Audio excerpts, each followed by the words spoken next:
So this is episode 13, Unlucky number 13. and we're filming on the 13th. Where are we actually? That's so weird. Wow. I think it's a sign that it should be, unlucky, an unlucky episode. If this is the episode where people are going to listen and go, and they're going to be like, oh, these two are fucking shite. I'm not listening to this anymore. Maybe after hearing you, but I doubt after hearing me. Wow. Yeah. Welcome to the pod. Welcome. Fun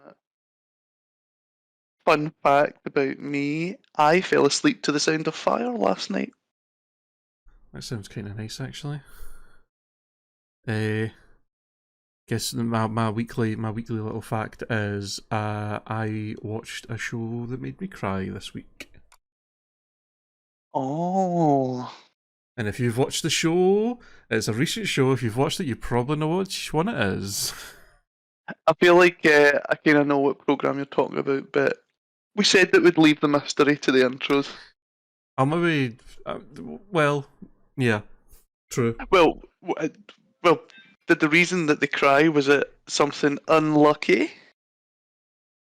I guess. Nice segue into the episode. I guess it was unlucky, but I guess anything can really be unlucky. It's a perspective, isn't it? What? It's perspective. A perspective. What did you think I said? I thought you said Super Spectre, and I was like, what the fuck are you talking about? Or I was really actually just like, because there was a cat nearby, that's really what I'd said. But did you know that, you know how people say Friday the 13th is an unlucky kind of day? Well, from what I read, obviously you don't know if it's true or not, but from what I read, the Catholics just didn't like the pagan people, because they seen Friday the 13th as a day for sex. Of course. Like procreation, sex, all that kind of stuff. And the Catholic Church didn't like that, so they were kind of like, did you actually know that's a really super unlucky day, so you maybe shouldn't do anything? That's classic Catholic Church, just spreading the complete bullshit to fit their agenda. 100%. Ugh. I was thinking about this earlier on in the week, like how much stuff that we take as belief or that we've sent up, like take for instance that Friday the 13th is unlucky. Everybody on the earth would probably say, yeah, Friday the 13th is really unlucky. But when you hear that, you're like, why would MD find Friday the 13th unlucky? You know, like when there's a kind of a reason why that belief's there. You know, you're like, oh, that belief's only there because the Catholic Church didn't want you having sex on Fridays. You know? I remember when I was young, I used to always just associate it with a horror movie. Yeah. And then it wasn't until like I was a bit older and I realised that it's probably no. I doubt everybody's basing it on this one horror movie. It's probably the horror movie's title is based on the fact that that is a thing. But I just never looked into like what the actual reason for it was. That's what I mean. There's like a lot of things that we take as kind of fact or as granted, and we never think to question, like, wait, why is that unlucky? Is it just the number 13? It's these things that you grow up when people just say to you when you're a child, and you just accept it. You don't question it, and then you just like you get older and you just always say it, and then you never really think about it. But when you actually sit down and question it, you're like, wait, why is that a thing though? Like, it doesn't really make any sense. Do you know what one really annoys me? It's the stand on a crack and break your mum's back. I have been trying for years. I have been stepping on every crack. Wow. Yo, it's she broke her back because she was unlucky. Wasn't any because I stood in cracks. Fucking. It's so weird, things like that. Like, where do wee rhymes like that come from? You know what I mean? That would have came from some fucking parent telling just some weird bullshit lie to their child to get them to know do something, and then it just somehow spread about all over. You know what it is? It's just methods of control. It is. Just methods of control, like, you know, because it's got to come from somewhere. Mm-hmm. Like, you know, kids who play hopscotch or something like that, or, you know, whatever it is, and something about that, the adult around them just doesn't like it, so they're like, oh, if you step in that, you'll break your nose back. You know? Or, I mean, there's other stuff like, oh, if you do that, Santa will come, and all that carry on. Parents so often have to think of these grandiose like stories and lies about little things to make their kids like do it or not do it. Mm-hmm. Right, because kids are wee arseholes, and you'll be like, oh, can you do this or don't do this, and they're like, why? You're like, just because you just say like, oh, because it's dangerous, or oh, because you just shouldn't do that, and they're just like, they don't care. They're just like, I'm gonna do it anyway. Mm-hmm. But if you tell them something like fucking, oh, if you do that, Santa will only bring you presents, and all of a sudden they're like, oh shit, I better not do that. It's fucking Santa's been brought into it. you have to have these fucking ridiculous stories ready for shit like that. And then you don't think about it, they grow up, and then that's a thing in the back of their mind for years that they fucking grow up with, that they never forget. I mean, why not just level with your kids and be like, look, you're acting like a total piece of shit right now, and all your friends would be really embarrassed to know you, so come on, put down the bag of sweeties, dry your tears, and let's get on with it. Stop acting like a prick, alright? Just sitting saying to your 5-year-old. Cool. I know. Listen, son, I've had a bit enough of you, and you're about to go into an adoption centre, so please start behaving. I love that. That just reminded me of the Tune the Fat sketch when they're on the bus, the woman on the bus with her wee boy, and she's pure like, oh look, stop misbehaving, the bus driver will kick you off the bus. And it's like everybody's parents would say that to them if they were like on a bus messing about, like, oh, the bus driver will kick you off. And then he just does. The bus driver like, right, I've had plenty. He just kicks the wee boy off, and the mum just doesn't even go with him. She just stays in the bus and just drives away, waving. So good. You know, I was going to say there, it reminds me of that a sketch from I Think You Should Leave on Netflix, and it's like a best baby competition. And there's like two good babies, and then there's just like one baby that they all just seem to just hate, just for no reason. Look, fuck you, baby. Pure villain of the show. The Wayne's done nothing but sit there and drool, and like folk try to get him shot and stuff. It's crazy. That's such a strange show, because I've seen, anytime I see anybody talking about it online, it's always a group of people that seem to just absolutely love the fuck out of it, and then another group of people that just don't get it at all and just hate it, and just like, this is the unfunniest thing I've ever seen. And it's like, I can't disagree with them, because it is such a strange show that I think you either love the comedy of it or you just don't find it funny at all. And I get that, but I love it. I really do love it, but like, as you say, like, you can see where people are coming from, because like some of the sketches maybe, you know, they maybe take a wee minute to get into, or they're maybe a bit out there in terms of like comedy and like surrealism and stuff. But no, I love it. Honestly, I love the atmosphere that you never know what's going to kind of happen next. No, because it always just flips. It's great. I really like it. It's one of the shows that gets funnier every time I watch it.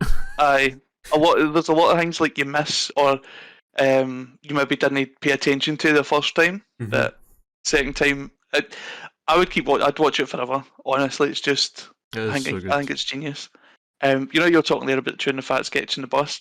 I was going to say, like, do you know what I hate as well? It's not just exclusive to buses, but like when parents turn around and go like that, or you better stop that, or that bad man over there's going to get you. And they look at you. Weird. And they look weird. You're just like, what the fuck? I'm not getting involved in this shit. Like, I'm just trying to I'm sitting here stacking shelves, and New Year Wayne's got a fear of me. Every time your Wayne walks past me in the supermarket, is the day that bad man's gonna steal me. So strange. It's Stop such a threatening. strange thing. Stop threatening your kids with strangers. Aye. Stop threatening your kids with strangers. It's fucking. It's an odd thing, that one. Mm-hmm. Oh, that bad man's gonna take you away. And you're just sitting there like that. What? You're just gonna sit there and accuse me of being like a pedo? Aye. I'm minding my own business, and you're just getting me involved in your problems. What the fuck is this? Reputation tarnished. You know, you've been labelled a bad man. So, oh god, it's a very uncomfortable thing. Yeah, just raise your kids better. And I can say that very easily, having none. Yeah, exactly. So what's been happening? Honestly, no fucking much, man. The past week, all I've been doing is just been playing games and watching shit. I've not really done much outside of that. I got that new Nickelodeon All Stars Brawl game. Been playing that a bit. It's a bit jank, but pretty fun overall. I've said this a couple of times to a few people now, but the only real big complaint I've got with the game that I think is very fucking weird that they don't have is that in this video game filled with cartoon characters, famous cartoon characters, there is not a single voice in the game other than just the commentator. Not a single character talks at all or makes any noise ever. Like no battle noise, anything like that. No even grunts or anything. Just nothing. Just they're completely silent.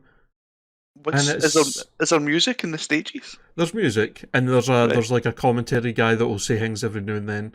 Like if somebody will get hit hard, and he'll go like, "Wow, what a critical strike!" Like shit like that. But that's it. That's all. And I'm like, okay. I mean, like when you look at Smash, it's not exactly filled with constant like chatter for characters, but they do speak. Like they'll make noises and stuff when they get hurt or when they do specific moves. They'll like maybe say some stuff, and it's just so weird to me that they have a game like this where, I mean, what's one of the most famous things about cartoon characters? Their fucking voices and like the lines that they say, the things that they say, and it's like to have a game with them and not have them speak at all is just so weird to me. Yeah, that does. I think that would kind of just take me out for the gameplay experience here, because what you're seeing isn't matching up with what you're hearing, I guess.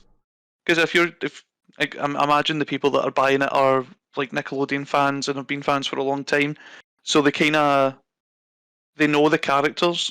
No. And I think if you know the characters and to hear them, it would just feel like there's something missing, I guess. It's weird to like be like, oh look, I want to play as Nigel Thornberry, and then he never at any point goes, smashing, or anything like that.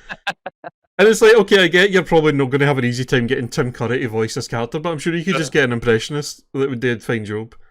Exactly, like if the rights to the voice or anything like that was an issue, just get, like, as you say, an impressionist or somebody that can do a kind of a good as voice, I guess. It's very strange, but I mean, it's a weird thing. But other than that, the game is pretty fun overall. It's a fun time for sure. I've just been playing Hades this week and doing the regular old working. With Hades, now obviously when I was playing your profile, I ran into a spoiler. Right? Oh, aye. Right, so I've been kind of playing the game and I've been expecting that spoiler. So every time I do a playthrough and I beat Hades, I'm like, is it this one? But it's left me with a certain level of cautiousness. Aye. But that's a good fun. That's a good fun game. And as you know, and as the listeners will see, hopefully when it goes up, the intro for the pod. Oh, aye. I'm assuming is that going to be? Do you want me to have it on this one or no until next week? No, have it in this one. Okay. We'll have the unlucky episode be the trying out for it. Yeah, John made a really cool little animated intro. You guys will obviously have seen at the start of this one then. and it's Mhm. pretty awesome. I'm really happy with it, and it took me like I must have had like 6 or 7 different types of ideas and things that I wanted to do, and I don't know. It was just taking you know that way like it's kind of it's no artist block, but it's no.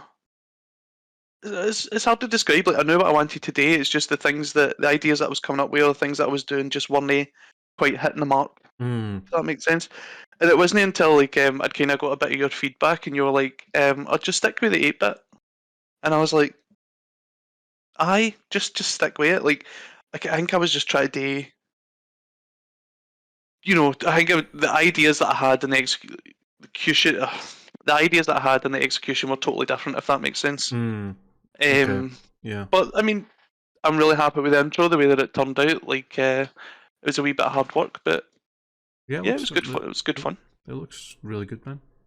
It's pretty fucking sick. I would never been able to ever do anything like that. I do have to say that, you know, it's maybe the only time I've ever seen you run. How fucking dare? I have ran plenty of times in my life, you cheeky bastard. Now you can say that you run every week. I'll fucking run my mouth anywhere you're shite. Run these hands. Aye, exactly. Fucking. But yeah, I'm really happy with that. Very happy with that. I just love. Obviously, you'll see it at the start, but like, so like the first idea I had was I was like, right, I want like rid running, and then I'll maybe like teleport in, or I had these ideas, and then it was just like when I had you running at first, I was like, right, how can I put me in without just having me kind of next to you? And I was like, why not just be that pure weird villain thing where like you're watching the person, Getting watched. like a boo. Mm. Or I think there's hundreds of games that in that kind of style that have that villain that just kind of fade in and watch and fade away. But yeah, I like that. That's my favourite part of it. It's just that really Aye. weird fade in and out. That looks nice. Hmm. And if anyone likes any work After Effects done or Premiere Pro editing, get in touch. This Yeah, video is yeah. this video is sponsored by John Wright Content Design. You're definitely you're taking commissions to Hmm. people if they want some cool wee Here stuff for done. Aye. here for work. No judgments. I hear the furries pay well, so They do you know. they fucking do indeed. They do indeed. I've heard from some artists, right, that are like, I have no idea what I'm drawing. I have no idea what this culture or community are about. I just know they pay through the nose for something that I can easily do. Aye, it's an odd thing to me though, because I would feel like surely you would want someone who knows how to draw that thing, the Mm. specific thing you want, because they've done it before. So, and I'm sure there's plenty of like furry artists that exist. Hmm. Yeah, like you would definitely need to go to like a character artist as opposed to I like I don't know. Yeah. I don't know, but they pay the wazoo as far as I've heard for artists as well. They're very much willing to pay for that stuff because I guess to them, it is an odd, maybe not an odd thing, but it's like to them it's like they're willing to pay for it because it's something that is a bit out there to ask somebody to Mm. draw, so they're like willing to pay Yeah. quite well for it because they're just like, look, I know this is an odd thing to ask somebody who isn't maybe doesn't know anything about it, but Hmm. yeah. Interestingly enough, do you know what the most paid for kind of subject is in art? Like for people buying art for their homes? Oh, Uh, for by their subject, by for their subject, I mean homes. like the thing that they've painted or drew or whatever. Is it usually a self portrait of the Nope, person? nope. Hmm. If it's for the, Apparently, oh, well, I uh, was going to say like in art, if um there's a couple of things that are guaranteed to sell, kind of thing. And one of the most popular kind of selling item for art to paint or to draw or whatever is apparently a chicken. A chicken? What the fuck? Like for not for art collectors, like people that are just buying art for their house. There's something about a chicken that just really attracts them. They're like, I need that in my house. That's so strange. I've never. I know. I feel like I've never been in somebody's house where they've got a painting of a chicken. Anywhere. I don't know if I've ever seen that. It's really weird. I think it's chickens and then maybe cows and then fish. Basically, what I can understand from that is that people are buying stuff for their kitchen, Aye. and they're like, "Oh, farmhouse fresh, I'll have a chicken, or I'll have a cow or fish or whatever." Let me have an animal that I eat as a painting. And I mean, everybody knows what a chicken or a cow is, but not everybody knows what like somebody's furry avatar is. You know, I would be that. I think it would be odd if I knew a furry and I went into their house and they had like their persona paintings up on the wall hanging. I'd be like, okay, that's a little odd to have that. Like, I get that you're one and you like the art, but it's a bit odd to have it hanging up in your house, I think. Like, it's a bit like having like that old kind of Edwardian thing where you would have self-portraits of yourself everywhere. aye. Like, if I walked into somebody's house and they had self-portraits on the walls, I'd be like, wow, you're a pretentious prick, aren't you? I mean, well, well, I mean, if you've got one, like, that's not bad, but like, multiple? It's like, okay. I think it'd be the same as if you lived alone but only had pictures of yourself up. It'd be strange. It would just be really strange. But then, is their persona not like a character? I don't know. It's like a character extension of themselves. Aye. So then is it? I don't know. Is it a self-portrait or is it just them kind of? I think they would see it as a self-portrait in a way. I feel like. I don't know. I've never really kind of sat and spoke to a furry about the kind of ins and outs of it. I don't personally know. I don't think I personally know any furries. I've watched there's a few YouTubers / streamers I watch that are furries and they're really cool people. And I've seen clips of documentaries about them where people have went to like the furry conventions and like interviewed people, and I've seen like clips here and there and them talking about it and stuff. So I understand the whole thing a little bit more than what I used to. Yeah, when I had first heard about it, you know, there was the kind of what they do what? You know, there was a kind of shock and it was like, oh, that's weird, that's, you know, and you obviously hear a lot of things about furries that, you know, maybe aren't all necessarily true. And I guess now when it comes to furries, I'm just like, see, as long as you're not bothering anyone, as long as you're not hurting anyone, and you know, if that's because it's obviously a fantasy, isn't it? You know, it's a fantasy to kind of to be like that, so they live the fantasy to kind of get closer to it, and it's not to me to tell anybody else how to spend their life or how to live their fantasy. As far as it seems like definitely one of those communities where the very fucking weird minority of the group are very loud. Yeah. And that's what people see and hear about the most. So that's what people think about them. But there's a lot of them that aren't like that at all. And usually, for what I've heard, for the couple of furries that I've like that I watch on like Twitch and stuff, they're one of they seem to be one of the furries that are like, yeah, I'm a furry, but also I fucking hate furries. Like they're just like, they're fucking weird, even though I'm one. It's like there's a lot of them that are just fucking weirdos and just so I guess it's the same. It's the same with like or the same could be said for like gay people. You know, like back maybe last decade, where or maybe a couple of decades ago, before attitudes had changed towards gay people, and it was kind of like, gay people are this and gay people are that, and because the only like back then, the only like thing people would ever see about any gay people would usually be in like movies and TV shows, and they were always very much bad. The villain, they were and they were always weirdos or creeps or perverts or like villains or something. Like it was never a positive character. Really. So that's what people just were like, oh, that's all I've been exposed to, so that must be what all gay people are like. And it's like, well, no.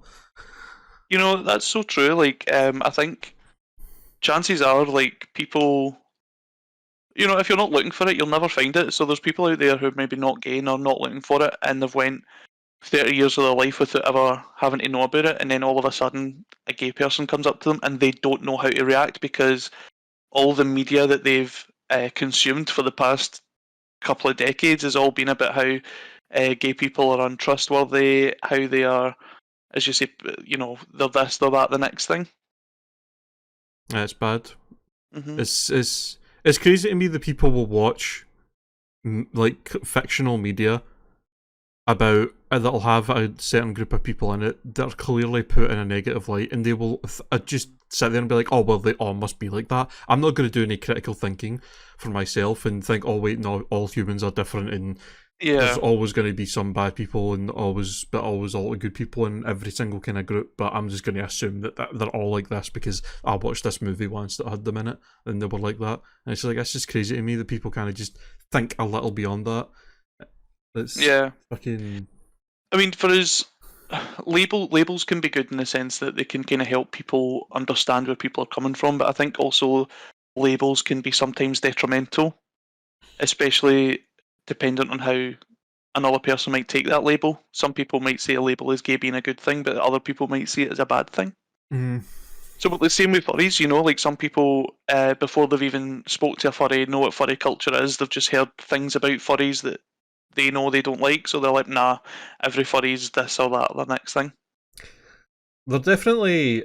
it'd be an interesting thing to think about, like, what group of people on the internet are like the most villainized, and like furries have got to be up there, for sure. Weebs are probably up there as well, quite high. Anyone with an anime profile picture. That's a thing though. Like, if you're on Twitter and somebody's got an anime profile picture, people are like, look, you've got an anime profile picture, so your argument is automatically just not valid. That's crazy to me. I wasn't having an argument, but I was on Facebook and I can't remember what the meme was, but there was a meme about like basically people struggling to find jobs in today's climate, and this guy had basically commented being like, yeah, I think you're all just lazy because I'm working and I've always had a job and I've always been able to get a job, and it's you're off lazy and this, that, and the next thing. And everybody was basically on the same page being like, great for you that you found work, and good for you that you, but your experience isn't everybody else's experience. Exactly. And they were trying to explain that to him. They were trying to explain, like, just because it's been easy for you doesn't mean that it's easy for, or has to be easy for everybody else. That's just not how the world works. And he's like, no, I think yous are all lazy and yous are all the ones with the problem. And we're all, everybody was kind of like, okay, like... There's no arguing with that guy. There's no arguing, like, there's no like, well, have you considered that, the jobs available to people in their area are not jobs that they're capable of doing. Like, for instance, if you look at like remote places in America where they have, I don't know, factories, or where basically a whole town is kind of centered around one industry, and that's kind of what you do. Does that make sense? Like we had it in or we have it in Britain. And we had it in Britain, like with the coal mines and stuff like that. There were towns that were built to suit a coal mine, and that's what everybody in the town would do. Okay, well, what if someone in that town has asthma? Well, they can't go down into the mines, so what do you want them to do? They're just lazy, mate. Aye. They're just too lazy to work, clearly. We're trying to, like, show this guy, or, like, kind of push this guy into showing a little bit of empathy, and it was just kind of like, nah, you're all lazy. Fucking Jesus. People are just ridiculous, man. They've got their own narratives, and they will refuse to budge, no matter what you tell them or what you show them as evidence against their narrative that they have. Because God forbid, they have to admit that they are wrong. That's clearly the worst thing anybody has to do is ever admit that they are wrong. You know, it's a hard thing to admit you're wrong, but it's the easiest way forward. Yep. Like, if you know you're wrong, and for that moment you just turn around and go, "By the way, I was wrong. Let me know how I can say sorry, but I know I was wrong." You know, everybody moves forward. But see, being like, nah, nah," like everybody's just kind of like, why not? One of my favourite sayings is, "It's the sign of an educated mind to entertain a thought without accepting it." Which is to say that, you know, if someone comes to you with a life-changing idea, say you've been brought up Christian, and someone comes to you with the word of Muhammad or the word of Jehovah, and you know, your mind should be able to handle the idea that there's another ideology out there without fully accepting it. You know, like entertaining it. You know, basically what I'm trying to say is that, you know, if you're just jumping from one ideology to another, then what are you really doing? Like, what are you doing? It's fucking, I don't know, man. People are just, I don't know. They're so just engraved in the ideas that they got told as they grew up, and like, oh, you have to believe in this and you have to think this way and all that, and they're just like, they refuse to even ever entertain any idea different for theirs. Like, it makes them angry to even have anybody try and suggest that the way they think is wrong. And you know, the thing is, they're not angry that, you know, because you've told them something that's worth getting angry over. You've challenged their ideas, and it's brought them to a place that they're not comfortable with. Yeah, it's like, oh, I'm challenging your worldview, and they lose their shit. Like, how dare you? Yeah, what you stop talking to me and just shut the hell up. And you're just like, okay, well. I mean, it's like what we were talking about earlier on, where parents turn around and say mad, crazy stuff to their kids to get them to behave, and then they grow up believing that, and then, you know, people wonder why there's so many adults out there that are you know, they're slightly unadjusted, or, you know, they maybe need a little help in therapy and all that kind of stuff. And it's like, well, they've been lied to their entire childhood, and then they get to the big bad world, and it's like, nobody cares, you know. Yeah, it's just people. It's crazy that I feel like it'd be a cool thing if like if there was a way for like a lot of parents to be able to get like at least a very basic knowledge of psychology in some way. Like, if there was an easy way for them to get access to stuff like that that they would have to do, because I feel like even just having something like that would be, feels like something that should be very useful as a parent, because it's like, here's a basic knowledge of some psychology things that you probably know, so that you don't fuck up your kid's mind with weird shit that you tell them, or weird things that you do that you don't think that you probably wouldn't think about. You know, you're like, oh, let me just tell this little white lie to my child to get them to eat their dinner, or to get them to do this or whatever, or to get them to not do that, and then you don't think about how like that's something that they'll like think about for like years and years to come, and it'll like warp their idea of that thing for when they're an adult. I mean, I think it's important to say that, like, when kids are growing up, there is a reason why they believe everything that you tell them, because they don't have an answer for whatever it is they're asking yet. You know, they don't know why trees grow towards the sun. They don't understand the process of photosynthesis. They don't understand, you know, the rain cycle and all that kind of stuff. So when they're like, "Oh, where does the rain come from?" If you take the 2 minutes to explain that, well, this is a rain cycle, your kid will be, I think, would be well better off than if you just turned around and went, "God does it." Because if a kid hears God does it, they're like, well, I never have to worry about it because God's dealing with it. But if you were to tell a kid, "Oh, this is the rain cycle," and blah blah blah blah blah blah blah, then they realise that they have an effect on it, or they realise that they're part of the cycle. Mm. And that, to me personally, I think that would open up better curiosities than just, "Oh well, God does it," or "It just happens," you know?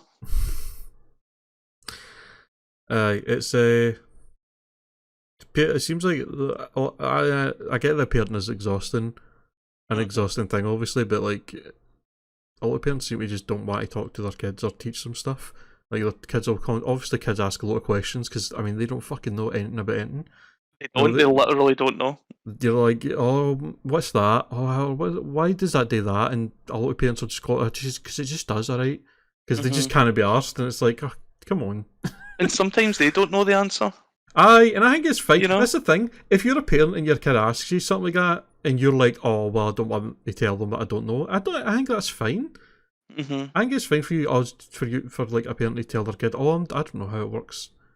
Like exactly. Because then you're maybe teaching them that like, oh no, everybody just knows everything. No, all adults just know everything. You know what I mean? Because like, I feel like that's a good thing for kids to know, to understand, especially before they go to school, that not all adults just know everything and are always right about everything.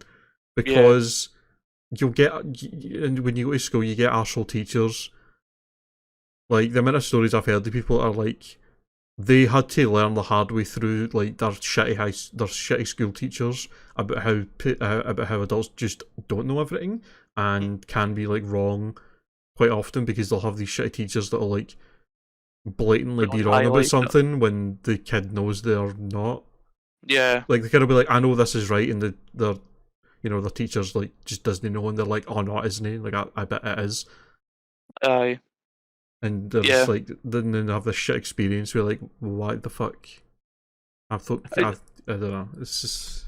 Yeah, I think that if there should be a better kind of relationship between like, well, there always should be a better relationship between kids and education. And I do think that sometimes, yeah, you're right. There are kids out there that something like that will really affect how they approach things in life. Aye. Because they know they're right, and they're saying to their teacher, "I've heard this, and I know this is right. So what's your take on it?"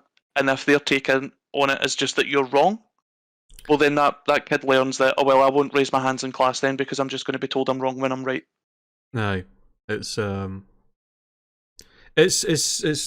such a shame that things like parenting and being a teacher are things that are pretty difficult to do. Very difficult. But are like two of the most like important jobs to raise humans to not be shitbags or just definitely or just be horrible people.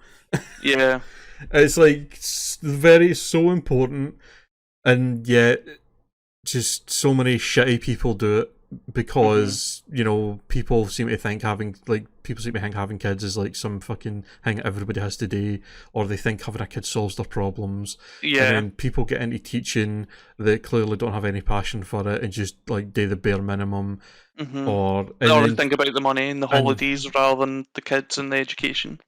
It's just it's a shame. It's a real bastard.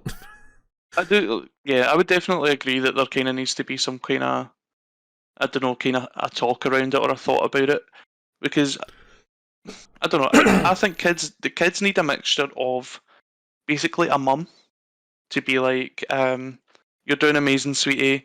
I'm a cool mom, not a regular mom, kind of thing, and they need like a boot camp dad, or vice versa. They need like a loving, affectionate kind of father type, and they need, whatever.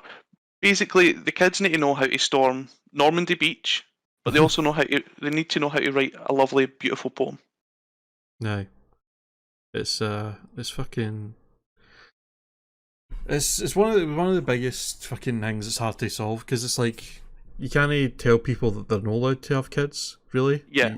But at the same time, there's clearly a lot of people that just shouldn't have kids ever. Yeah. Because all they're doing is adding more people to an overpopulated world and raising them in a way where they're going to turn into just wee arseholes probably, and just be problems for other people, and it's just like, Yeah. but You know, let's normalise people saying, I'm not ready to have kids. we Just- really the normalization for fucking decades has been like everybody's expected to just have a kid. Like everybody, people get raised for years and years and years being told, "Oh, when you grow up and you get married and then you have a kid," and it's like, no, that's no a thing that not everybody needs to do. It's totally fine to not have kids, and like even it's crazy to me. It's something I never thought about until the other day when I saw it. But it's like, it's crazy that one of the biggest and probably most popular like toys that parents get for like their daughters is like baby dolls that they pretend to be mothers to. Yeah. And it's like you're like engraving so early in their mind that they have to like have children when they grow up, and when they really don't. It's not something they have to do, and it's something they shouldn't. It's something they should want to do when they're ready to do, not something they feel obligated to do. Exactly. Whenever they can. Yeah. You know? I think with giving a young girl essentially a baby to look after, what you're telling them is that they should have babies as soon as possible. Right. Because society sends all these kind of messages towards women that when they get older, they're somehow not as worthy, or that they should be seen less. It's really weird that only the young, vibrant woman that never has a period on a period commercial. Yeah. She should be the one having babies, kind of things. And I don't know. It's just weird. I think that when it comes to kids, don't give them adult. Like, a friend of mine, I'll not mention their name. It's not you, for the listeners, but someone I know when they were younger got like this post office thing, like a post office kind of play set, right? Which is fine, if they like being organised, and that can be kind of fun. But I don't know. I don't like the idea of throwing in to kids' heads that you should know what a shop is by year 2, and you should know how to use money by year 3, and you should be able to do the full week shopping by 5. I feel like it's just a rush to get kids into an adult society, or into like a working society, and it's just kind of, for me, I'm like, let kids be kids. Give them footballs, give them Play-Doh, just give them things that they can then make the game, or they can then make whatever the things, because I think that leads to better thinking down the line. Yeah. If that makes sense? I don't know. It's crazy when you think about like you go into like an average like fucking like, I don't know, like 5-6-year-old girl's like bedroom and look at what toys they have, and they'll be like, oh, here's my baby doll, here's my play kitchen, here's my fucking my easy bake oven and all this shit, and you're just like, wow. Here's my pram. No teaching this child at all that the only thing that they have to grow up and be a fucking housewife and a mother, and that's all they can be. Like, you fucking let them have more than just that, for God's sake. Do better. Do better by the kids. Do better. And the thing is, as well, like, even toys that are maybe catered for like girls, say like, I don't know, a princess makeup set or something like that. It's just kind of, to me, feeding into again, adult society, where you're like, oh, you should be able to put on makeup, and you should be able to know that you look. I don't think that kids should be worrying or even thinking if they look good in a pair of shoes, or if they look good in makeup. I don't, personally. I just don't. It's fucking, it's one of the, kids are too, they're too quick to want to grow up. Like, especially, it's even more, like, I think that's always probably been a problem with kids. They want to get older because they think adults get all the cool stuff. And all that, so they're like, oh, I want to grow up and I want to be mature so that I can do this and that. And especially nowadays with the internet and shit, it's so easy for people to fucking kids to look at. To literally grow shit. up, yeah. Aye. I mean, we were both kids once, many decades ago. Like when when you think back to when you were a kid, what was like the thing you couldn't wait to be an adult for?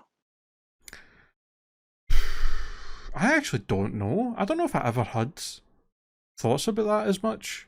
Like, I remember when I was younger, I remember I always wanted to kind of like be a lawyer. And I had no idea what being a lawyer entailed. I just knew that being a lawyer was a good job. But obviously, I'm not a lawyer now, and I'm kind of glad that it didn't kind of fixate in that. But I don't know, if I had told my parents that I wanted to be a lawyer and they started buying me like toy folders and fucking like toy crime cases or something like that for me to kind of, so I'd be like, oh god, I had a rotten childhood. Fucking your whole bedroom's painted fucking grey, and you've got a wee desk in it. I get business cards on my birthday. But I do think, I definitely think that there is a kind of rush for kids to grow up, and there really shouldn't be. They're in too much of a rush. Like, enjoy your fucking shit. Like, kids don't realise how many adults sitting there in their like fucking 20s and 30s. Like, man, I fucking wasted my childhood years. I could have all that freedom to just be able to do whatever I wanted. Really, knew fucking all these responsibilities, and I fucking don't have any time to do it. And I kind of just go and spend an afternoon hanging out with my mates and stuff like that as easy as I used to be. And it's like, just fucking, they don't know how good they've got it. You brought up a very good point there that like there is this, probably the most freedom you'll ever have in your life as a kid, and as you get older, or when you're a kid, you think that freedom will grow as you grow older, but really it's the opposite. You find that you've got less and less freedom as an adult. Like I don't know, like if I wanted to go rolling down hills, I would look like the craziest person, just running about, laughing to myself, rolling down the hills. But if I was 5 or if I was 10, there would be no issue. That just reminded me of the fucking. That made me think of the Lemmy sketch with the swing. Oh, he's pure. He wants to go and sit in a swing, and he's like, if I go and sit in a swing, people think I'm a weirdo. They think I'm a freak for wanting to sit in that swing. But I don't think there's any problem with it. And I think there's no point in that sketch where he just like he throws there's like a child on a swing and he just throws them off it. He's like, get off! I want to play on it. It's fucking. I think so. I love Lemmy. Oh. But that's true. Like, take the swing example. If you wanted to go in the swings, you look like a fucking weirdo doing it as an adult. Oh, I remember. I don't remember where I saw this, but it was ages ago. I remember I saw these comments where, somebody was like, "Why don't they make parks like play parks for adults, like with big swings and all this blah blah blah?" And then somebody else was like, "Yeah, it's called an amusement park," and they're like, "But you have to pay for that," and they're like, "That's the adult part." Very true. Very, very true. But that would be a nice thing if somebody made, if there was like a park and like the people started building in cities and towns that would be for adults, and it would be swings and slides and all that kind of stuff, but they'd be like built heavier to like be able to, hold adult weight and all that. Yeah. And it would just be a place for adults to go and play. And like, it wouldn't be seen as weird. People could just go be like, I want to go and sit in a swing and just chill out, or I want to go and fucking go down a big slide. It's funny you say that. Have you heard about? I don't know where it is. I've heard about it. I think in Japan and maybe like European places like Sweden, but like swing parks for older people, like senior people. Oh. And it's I don't know. I think it's like the mix of like going outside, fresh air, kind of contained environment. Because I know every elderly person finds it easy to walk about and stuff. And there's something about the mix of like old people and the young people keep the old people feeling young, and the young people can learn a lot from the old people. Have you ever heard of that? I've not heard of that at all, no, but it's an interesting thing. Mm-hmm. That you know, when I think about it, I wonder, like, it's an interesting thing. Like, if you were going by a swing park and you saw like an elderly man who looked like maybe like in his 70s or above, and he was on a swing just swinging, and you probably wouldn't think it was weird. You would probably think, oh, that's sweet old man. He's just like, you know, remembering his childhood and all that. But if they were like 40, you'd be like, what the fuck is that weirdo doing? Mm-hmm. It's like there's a weird line where like you have to be young enough to do this thing, but you also can be old enough to do this thing. But if you're in the middle of that, you look like a weirdo. Mm-hmm. Like playing with Lego. Aye. You can either be really young playing with Lego or really old playing with Lego, but you can't be this in between. People, that's another stigma that needs to be destroyed. Is let people play with let people spend their time doing whatever they want. Mm-hmm. Like if you're like 30-year-old and you enjoy fucking about with action figures and stuff in your free time to like chill out, that should be totally fine. Shouldn't have people telling you you're a weirdo for it, or telling you, oh, you shouldn't be doing that. That's for kids. Like, no. Mm-hmm. Let people do whatever makes them happy.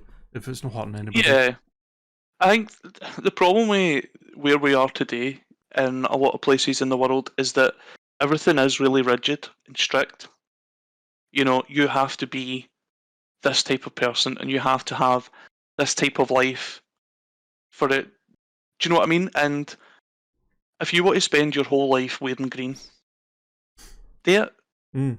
You know, do it. If you want to spend your whole life, I don't know, like lighting incense and holding crystals and candles and stuff, do it. That's your business. Yeah. But if you see someone living a certain way or practicing things that you don't practice, you know, give that person a little bit of respect and be like, you know, oh, that's not what I do. Can you explain? Can you explain how that brings you comfort or peace or joy or whatever, and maybe learn a little something, rather than being like, wow, you live like that. Aye, if you've not got anything nice or positive to say about stuff like that, mind your own business. If you've got a problem with it, keep it to yourself. Like, well, that's it. Yeah. It's just and not everybody needs to hear your like criticisms or what you don't like about something. I think the problem with like social media and like Facebook and Instagram and stuff like that is that everybody thinks that everybody else should hear their opinions on everything. Aye. You know, like, you don't always have to have a negative opinion, and if you have a negative opinion, you don't always have to air it. It's it's a weird thing. Like, I remember, like, when I see fucking how often I see videos on YouTube of people being like, I hate this specific thing, and here's why I hate it, and then it's just a video of them talking about how much they hate this thing, and I'm just like, if you hate it so much, why don't you just not watch it? Then, like, nobody's forcing you to watch this thing. Nobody's forcing you to think about this thing. Like, it's a thing that exists that a lot of people enjoy, that does no harm to you in any way. You could just not do any. Yeah, you could just not engage with it at all. Aye, and you'd be fine. Like, why do you have to go to your way to make this video talking about how much you hate this thing and just making mere negativity towards a thing that you just just don't bother with it then? If you don't like it, like, I'm not saying, obviously we're not saying don't criticize stuff. Like, if you like watching, you know, if there's a thing that you enjoy and, you know, something comes out that's kind of bad about it, you should be able to criticize it and be like, oh, I think this is no done as well as it could have been and blah blah blah. But if you just hate a thing If you have nothing nice to say about a thing, you just hate it, and it's not something for you, and you know it's not something for you, then just leave it alone. Move on. Yeah, move on. Like it's like if I'm gonna watch, if I'm like, oh, I'm gonna watch a horror movie, I wonder what the reviews are saying about these horror movies. Maybe I can find one that's like good. If I seen a review for a horror movie and it was for a person for a critic that I knew just didn't like horror movies, like they just didn't like the genre at all, why would I go to their? Why the fuck would I go to their opinion to try and find what's a good horror movie to watch? Exactly. Because they're just going to hate everything. I think with criticism, sometimes criticism, people use that as a term to just insult or to really air what they don't like. But there is elements of criticism that are good. Like, say, for instance, if someone says, John, your intro's a piece of shit, I hate it, you should fucking die, never work again as an artist. You know, that's criticism, but it's not constructive. Aye. It's just them telling me that they hate it. But if someone's like, yeah, I really like this, but, you know, I didn't like this bit or this element, then that's to me, legitimate criticism. No. Because they're criticising or they're giving you an opinion not to tear you down, but to make you better. Exactly. If the criticism, if the negative thing you're saying about something is put forward in a way that isn't there to try and help make the thing better in some way, then you just shouldn't bother. Just don't say it. And I've learned very recently, in my experience, that sometimes not everyone is in a space to hear criticism. Aye. You know, if someone is really happy with something that they've produced or that they've done for themselves, and I don't know, it's reduced or ridiculed, or it's maybe not given the I don't know, the reaction that the other person was looking for, then I think it can be quite damaging for that person that shared it in the first place. Because they maybe weren't looking for someone to make it better. You know, in their eyes at the moment, that's all it needed to be. And it didn't need, you know, do you know, yeah. Yeah. Do you know, there's a quote about an artist and like the act of play. Hold on. So Pablo Picasso was quoted by saying this, and you know it could have been fucking Gandhi for all I know, but every child is an artist. The problem is to remain an artist once they grow up. And I think what we were talking about, like how when you're a kid you can lose a lot of stuff and you lose a lot of freedoms. I think that it can kind of come back to that, where if you think as you are as a child and, you know, a very free thinking and that kind of stuff, and if you can carry that to being an adult, I think that you would find being an adult easier to handle than someone who's maybe cut off their inner child or decided that those things that remind them of being a child aren't worth exploring or pursuing anymore because they're an adult. Do you understand what I'm saying? No. It probably makes for a fairly unhappy person if they just are like, if they completely shut out that part of their life because they're like, oh, I'm an adult now, I can't think about stuff like that, I can't do stuff like that. And it's like, well, why not? Why not? It's not good. It's not. Why not? It's not harmful to do that.